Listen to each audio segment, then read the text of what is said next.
When you were in high school, I bet you were told drop and give me 20, or all right, today we're going to do push-ups and squats and sit-ups, but whose teacher actually taught you how to do the push-ups, not just told you, please do push-ups?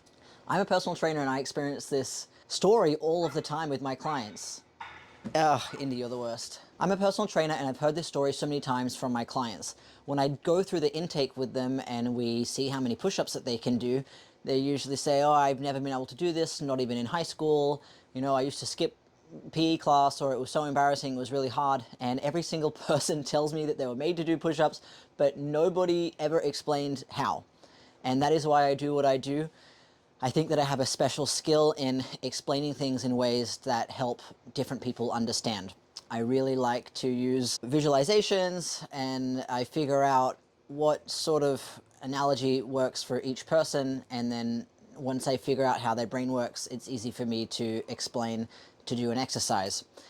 And so many people who are new to exercise hesitate to start any sort of movement because they're worried that they're going to injure themselves. And that's where I come in. If you want to start an exercise program, or if you want to start exercising a little bit harder than you usually do, but you're not sure how to do it, I'm your trainer. I was going to say I'm your guy, but I guess I'm a guy. They, he, she, any of the pronouns are good for me. Just be nice. I want to segue into speaking about other people who are personal trainers or who are fitness influencers online and who just look good. Not everyone is able to be a coach. Coaching is a skill. Some people pretend to be coaches and they flash their Audis and their watches, and some people, obviously it's the internet, we know a lot of people rent these cars for their photo shoots and video shoots. Some people actually do have money, and the ones that do have money either got it from their parents or made it using shady sales tactics. Some of them legit, I'll give it to you. I know a few self-made millionaires who are actually nice people and not narcissists, but about 22% of CEOs are narcissists, whereas only about 2% of the general population are narcissists. So people who are putting themselves into positions of power, or who find themselves in positions of power, are usually there because of their narcissism. All that to say is I don't have a Ferrari, but I am a great coach, and that is what I truly believe about myself. I'm good at teaching people things in general. I also play music. I don't teach people how to play music, but when friends come over and I teach them how to play the drums, it happens quite naturally that they're able to do that. I just love encouraging people to do things, and I love being able to teach other people the skills that I have. And I think that's just a very human thing that I have inside of me. For thousands of years, humans have gathered around a fire pit to share stories and to teach trades, or swap trades, and teach the next generation how to do something like weaving or hunting. Or recently, your dad will sit you down and have you watch them fix the car. Or your mum, if your mum is badass. Teaching is this need that I have inside of me.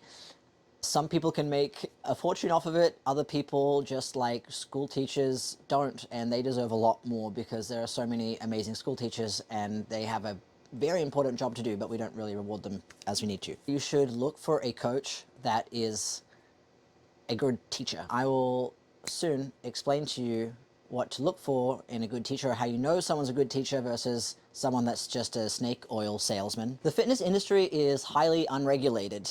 You can call yourself a coach of anything, and there are so many small qualifications that you can get once you become a fitness instructor, and probably even before you've become a fitness instructor, that people just leave the acronym of that qualification at the end of their name, and then it's just like their name, blah, blah, blah, blah, blah, blah, and you think that they have a bunch of knowledge, but they've just done a few weekend courses or like a 3-hour online course to make them an expert at something or a specialist in something. So that's not a way that you can tell if someone's good at their job or not.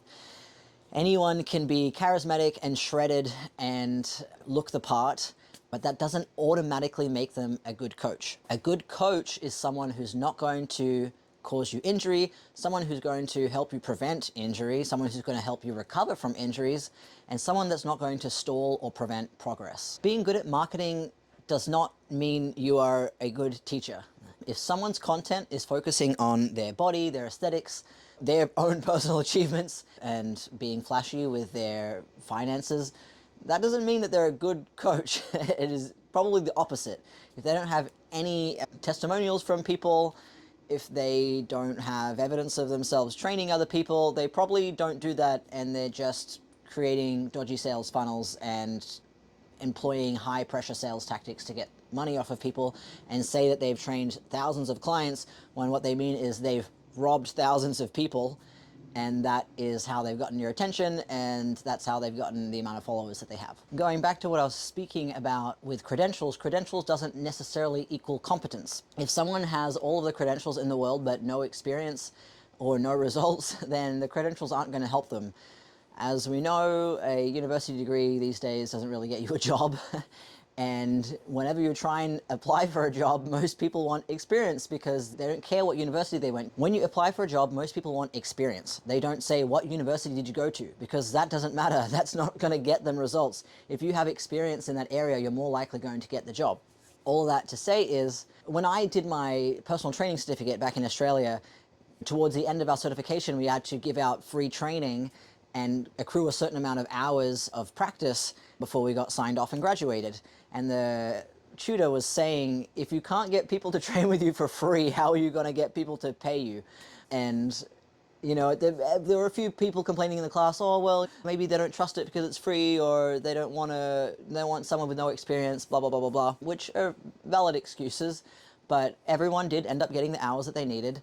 And some people that were in the class have gone on to be bodybuilders themselves or just use it in their own fitness journey, and others have gone on to be trainers, some more successful than others, and some people probably just forgot about the credentials altogether and went on to something else.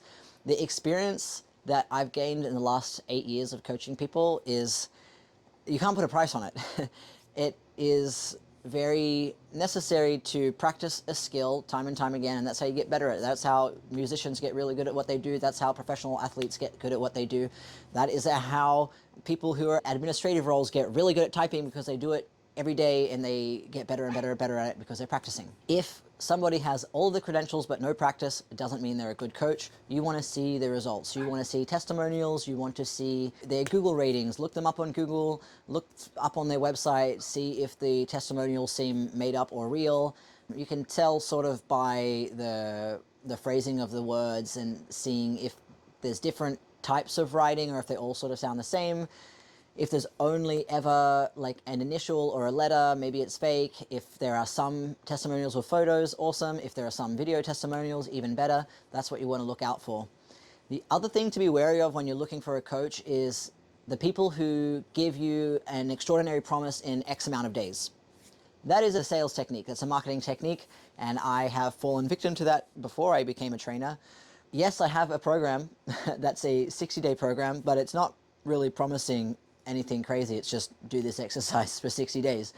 If someone was saying, hey, I've got a 6-pack in 60-day challenge, that's probably not going to happen unless you're already at a very, very low body fat percentage. If someone is selling you, I mean, there are some crazy, outrageous claims out there at the moment. If someone is saying that they're going to cure you of some sort of disease or health condition in a short amount of time, or a health condition that needs actual medication to control and to keep under wraps, then that's obviously something you want to keep away from. So be wary of these outlandish claims that people are making. That's the thing about fitness, is the unsexy stuff, the really boring stuff, is the stuff that works. What your grandma told you to do, go to bed early, drink your water, go for a walk every single day, that is the stuff that makes a big difference. That's the stuff that makes real, consistent difference if you do it time and time again. It is not the shakes, the pills, the potions, the weight loss teas, whatever. There's so many things that people are trying to sell. Sunning your butthole, I mean, go for it. Coffee enemas, that's not going to help you. And my clients are constantly seeing these things advertised to them, and then they'll message me, hey, what do you think about this? What do you think about that?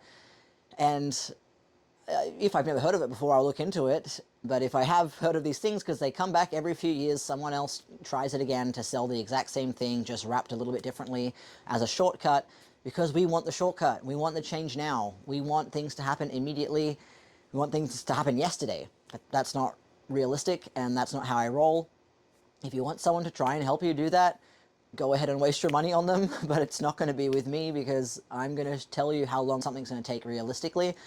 And I work with people who are average, everyday people who have real lives, people who have full-time jobs, people who have families, people who have sick relatives and pets to look after, and people who travel for work, and people who are going through divorce and illness, and people who have lives to live, basically.